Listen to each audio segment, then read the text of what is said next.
Alors vous dites, je refuse de payer la pension car je ne vois pas ma fille. Je n'ai pas de travail, pas de carte bancaire depuis 5 ans, pas de perspective de travail et je vis au crochet de ma mère. Vous dites même que même si vous aviez les moyens, de toute façon, vous ne paieriez pas.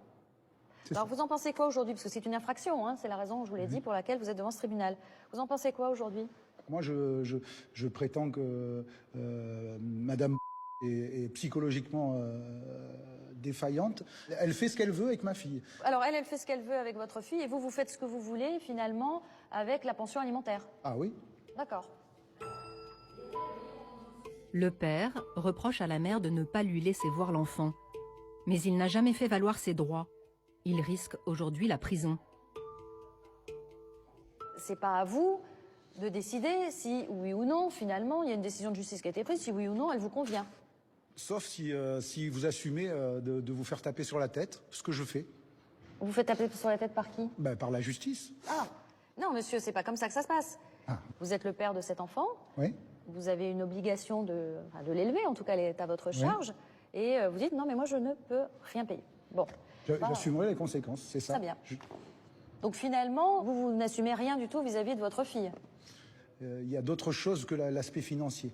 Voilà. Ah non, là, vous êtes devant ce tribunal, c'est pas un tribunal de la morale, hein, on n'est pas là pour voir si vous êtes un gentil papa qui donnait de l'éducation à votre fille. Il y a une décision de justice, vous ne souhaitez pas l'appliquer, enfin vous ne la respectez pas volontairement. C'est ça. Voilà. Les choses sont claires. Est-ce que vous avez d'autres enfants à charge? Enfin, celle-ci n'étant pas à charge, hein, d'ailleurs. Oui, j'ai un enfant qui s'appelle qui a 13 ans. Et alors là, comment vous faites aussi?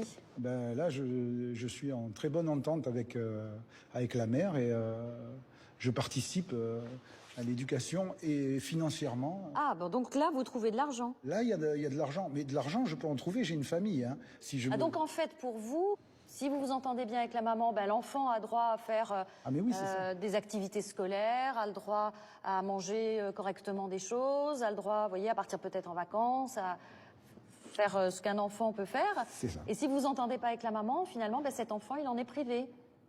Donc il y a 2 poids 2 mesures entre vos 2 enfants, c'est ça? Je dirais plutôt qu'il y a une éducation d'un enfant qui se passe très bien grâce à la bonne entente des parents et une autre qui se passe très mal à cause du fait qu'il se tape dessus.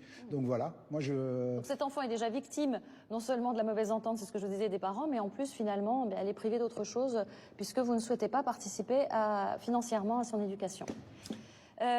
Donc pas d'autres questions. Est-ce que vous souhaitez ajouter quelque chose pour votre défense? Oui, je voudrais faire une déclaration juste.